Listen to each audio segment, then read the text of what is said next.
Hey guys, Stealth here! Welcome to the War Room.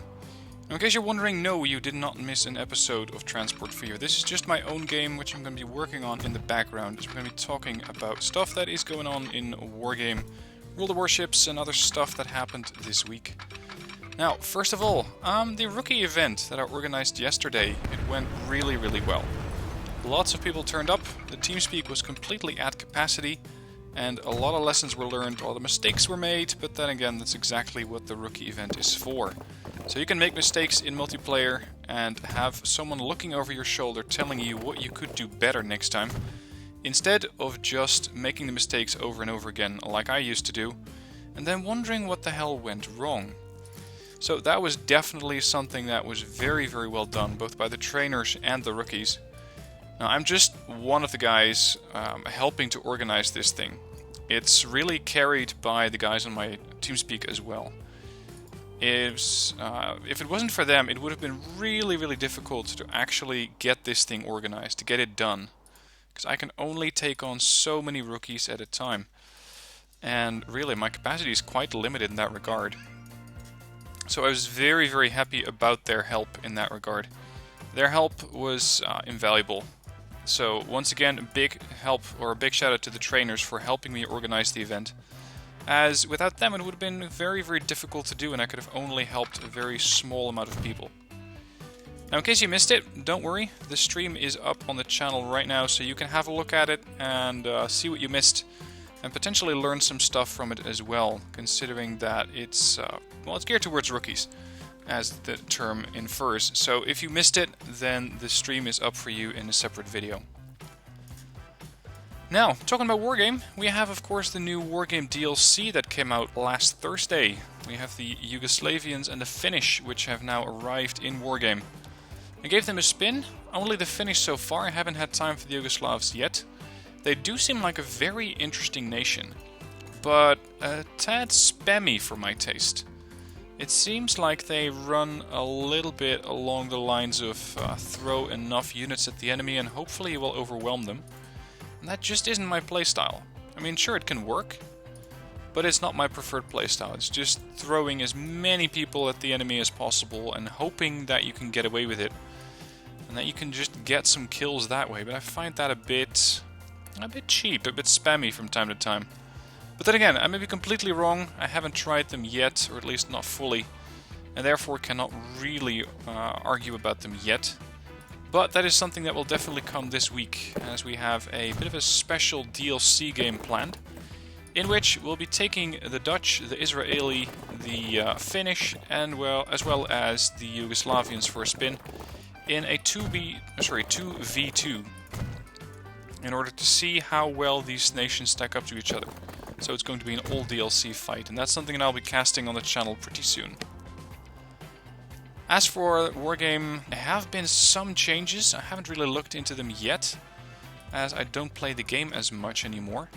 But what they changed was, among other things, some of the Red 4 nations.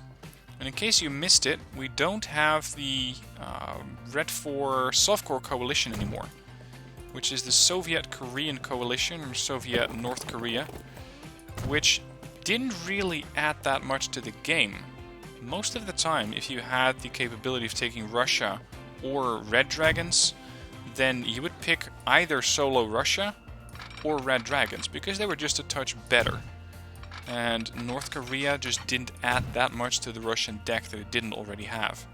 I mean, sure, B5 is nice, but it's, well, next to the T90, really one of the few gimmicks that that deck had. And with that, it just wasn't adding that much. Now, what exactly they're going to be doing to the buffed alliance, or the alliance that's about to be buffed, which is Red Dragons, I'm not exactly sure. I have heard rumors, though, of tanks that can shoot down helicopters. And yes, that is indeed a feature that is being planned, or that's being worked on, in the sense that some tanks potentially have the capability of shooting down helicopters through anti-air missiles, or surface-to-air missiles. And these, of course, can be really nasty if you're just flying helicopters over a tank and you can think that the tank will not be able to do anything to you, whereas all of a sudden it starts firing back at you. I haven't exactly seen these stats yet. I don't know what we're going to be looking at, but as soon as I have more info, I'll put up a separate video on the channel for that. Now, World of Warships also got an update last week, and World of Warships now has campaigns. These campaigns are going to be helpful if you want to get some more rewards, because they play simultaneously to any gameplay that you're doing. And they can help you also gain a reward ship. The reward ship is the Tier 6 Shinonome Japanese destroyer. It looks alright. I haven't played it yet. I'm still grinding my way towards it through doing the campaign missions. But overall, I think it's a nice way to get a new ship. And talking of new ships, they still haven't really announced that much on what the new battleship is going to be. The Tier 9 Missouri. We know it's going to be expensive, along the lines of you need free XP to get this, but exactly how much is something that they haven't made public yet. So exactly how much free XP is going to be needed is something that we don't yet know. And people have argued that it could be anywhere up to, let's say, 800,000 free XP. That translates to $130-ish. That's really expensive for a ship. But I gotta say, I've been spending quite a lot of money on that game, and I don't regret it either. I mean, I'm having good fun, and the premium ships are a bit of a collector's item. I don't need all of them, but I definitely do enjoy buying new ones, playing new ones, and testing exactly how they work, what their specialties are, what their ideal playstyle is. At the time, they add a new flavor. They add a new different type of playstyle that is usually not had by any of the other ships. And that's something that I really like about those premiums. And of course, they also help with training crew, getting credits and stuff like that. Other things that happened last week. Got a really interesting email from someone after one of my promotion, or a promotion email went out that posted, or that that advertised a workshop that I actually did today. It was a free workshop, and I got an email from someone who said that she had expert knowledge, or actually her phrasing was, "I know everything about communications and media," which is something that I already found a bit curious, because who knows everything about communication and marketing? I mean, is that even possible? And then she went on to describe exactly how my website is bad, how it has no class, no style, and how if I am serious about expanding my business, I should get in touch with her and follow up with her so that we can get together, have a look at my website, and she can probably send me a pretty hefty proposal on what I can improve and what I need to work on. Yeah, well, that didn't happen. If you write me an email that is as, well, basically it was militant, if it's as militant as that, then hell no, I'm not going to be working with you. Absolutely not. She was so incredibly full of herself that I immediately thought, who the fuck are you? And why the fuck would I even need to work with you? Because if you are this disrespectful to me, if I'm not even a client yet, then how are we possibly going to be building a working relationship like that? I mean, I just don't see it happen.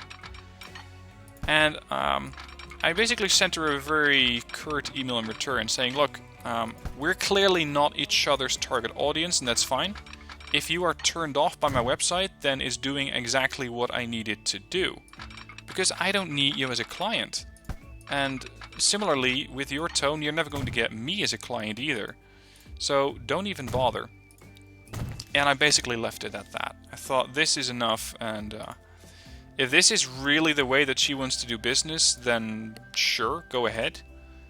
But if it's actually going to drive you any business, I rather doubt it. I rather doubt it, because there's just not a lot that she could do or say at that point that would still turn me around, if anything. And moreover, instead of actually trying to get me as a new client, she alienated me to such an extent that I sent her email along to several friends, basically going with a bit of naming and shaming, like, look at this, who the hell does she think she is? And instead of gaining new clients, she actually alienated so many people that she probably didn't gain one client. Or at least I definitely know that she didn't gain one client. But moreover, she alienated some more. So that was definitely a very, very poor bit of marketing on her point. Or, as I like to call it, how to alienate your client 101. So that was really, really weird. Anyway, back to the channel. Channel's been growing, as you may have mentioned. I just passed the 10,000 subscriber mark, so thank you for being a subscriber. Glad to have you here. And I gotta say, it's been an unusual ride.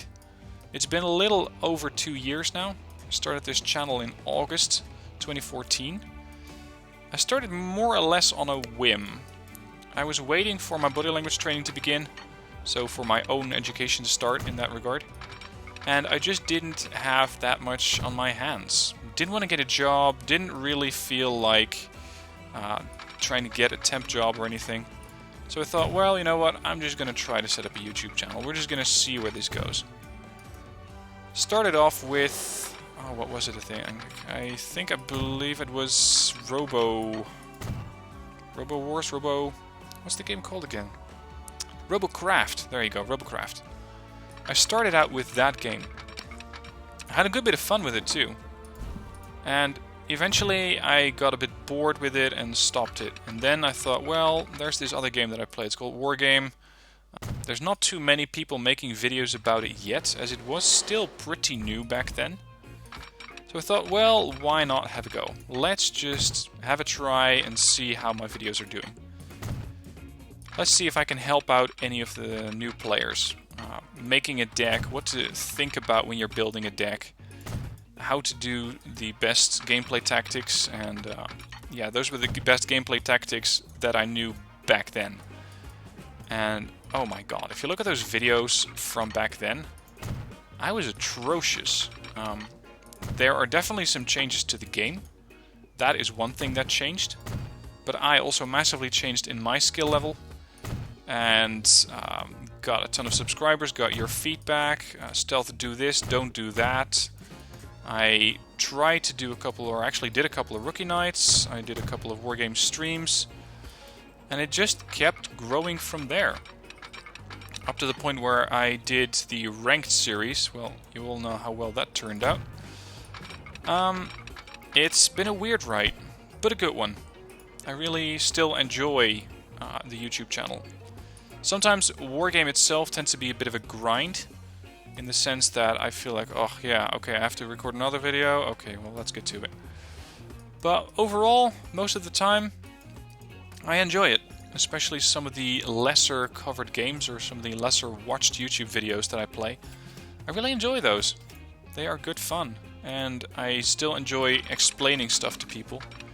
And I think that is still my forte. I should be doing more with that. So that my videos get a bit more views and the channel can grow even further. But that's all in the future, of course. Also, again, a special thank you to the Patreon supporters who also helped me keep going.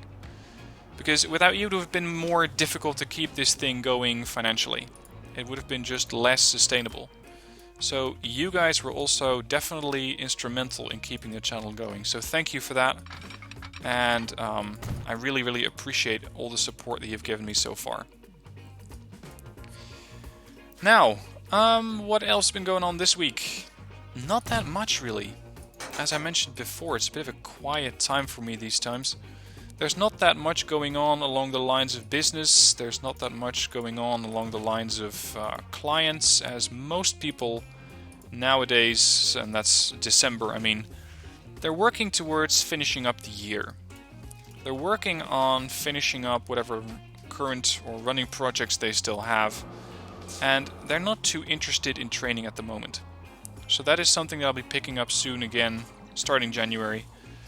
And therefore it's a bit quiet, so I don't have any exciting, enticing new projects for the moment. I'm just working on keeping the channel going, doing a blog post, and that's in Dutch, on my LinkedIn profile every week. And other than that, not too much really. Which has given me a lot of time to play World of Warships. Perhaps a bit more than I should be playing it. but I just still really enjoy that game. Really have a lot of fun with it. And especially the British cruisers, the British light cruiser. Now from what I've seen, there's really only two variants. Either you love the units, you love those ships and you love what they can do, or you flat out hate them. There's really very little in between.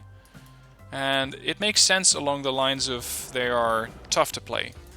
Those ships are definitely not easy. But once you get the hang of them, and once you understand what their forte is, what their real power is, then you can suddenly find that you have a really effective warship, and it only keeps getting better and better and better towards tier 10. And that is something that I have really enjoyed. Sometimes you just have these units that click for you. You just think, yes, this is the unit that I've always been waiting for. This is what I've been really waiting to enjoy. Not that I didn't enjoy any of the other ships that I already have or that I'm working towards, but some ships are just so much better.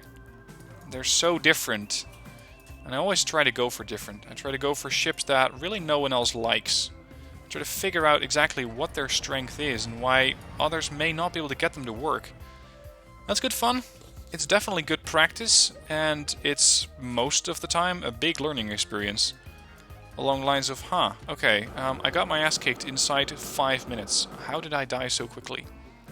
And then you just keep digging from there. You keep trying to find out exactly what is going on and why it's happening. Why do I keep dying so fast?